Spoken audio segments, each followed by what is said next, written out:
Oh, Dad, I thought you'd be at home asleep in bed by now. well, you know, I was in the area. Thought you might need a ride home. Unless you have plans with Fancy. Nope. No plans with Fancy tonight, or any other night for that matter. You two have a fight again? Yeah, it's more like a parting of ways.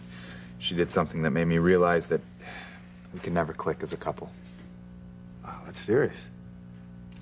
She asked Alistair to give me a job at Crane Industries. What? Yeah. And then she couldn't understand why I was so upset. Oh, did you tell her? Well, I tried to, but, you know, to Fancy, when someone has a choice between being rich and being poor, she thinks that they should always be rich, you know, no matter what it costs them. How could Fancy be so completely materialistic? You know, the most important thing to her is money, you know, getting what she wants. No matter how she gets it, as long as Fancy ends up having it. And you're surprised about this? Come on, it's how she was raised, right? And you knew that before you got involved with her. Yeah, but, you know, I guess I thought she was different, you know, or at least I hoped she was. Look, in a lot of ways, I think she is. You have to realize that Fancy Crane comes from a completely different place than you. She's never had to make sacrifices. She's never had to worry about money. Whatever she's ever wanted in her life, she's gotten. Yeah, well, almost. Look at it from her perspective.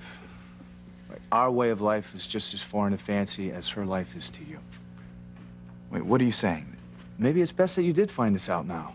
I mean, Fancy is who you say she is, and money matters most to her, and that without the Crane lifestyle, she wouldn't be happy.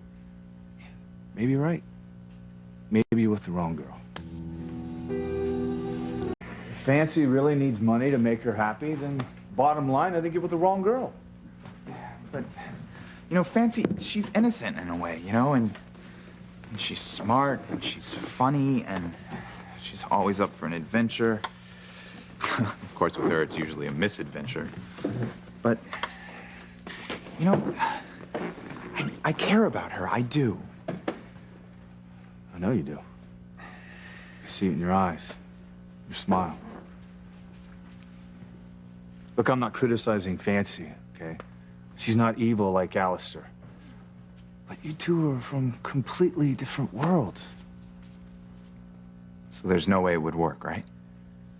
Isn't that what you keep telling me? Yeah, but I don't know, there's sometimes that I'm with Fancy and I want it to work, you know, so bad, and then other times I get just so frustrated with her, you know, I never want to see her again. So, then what do I do about Fancy? You know, I thought we had agreed to make it on our own, but once Fancy realized what being on her own meant, she went straight to Grampy to give me a high-paying job. You know, some people would think that would be like winning the lottery. Oh. What's so funny? Well, it's just that before Fancy went to Alistair, she had this watch and she pawned it for big bucks. Only Fancy being Fancy, she didn't keep the cash. She went out and spent it all on lottery tickets. You're kidding. Yeah. She was convinced we'd win big and all of our money troubles would be over. You know, what surprises me is, you know, someone like Fancy being so worldly could be so naive. Yeah, it's ridiculous, isn't it? But it is kind of cute that she was trying to help. You know, maybe that's why she went to Alistair. I mean, in her own misguided way, you know, she's just trying to help. Yeah, but for her not to get why that was so wrong, you know? Well, obviously, you care about Fancy. But you have to ask yourself a question. Are you willing to compromise your beliefs to be with her? And is Fancy willing to compromise hers to be with you?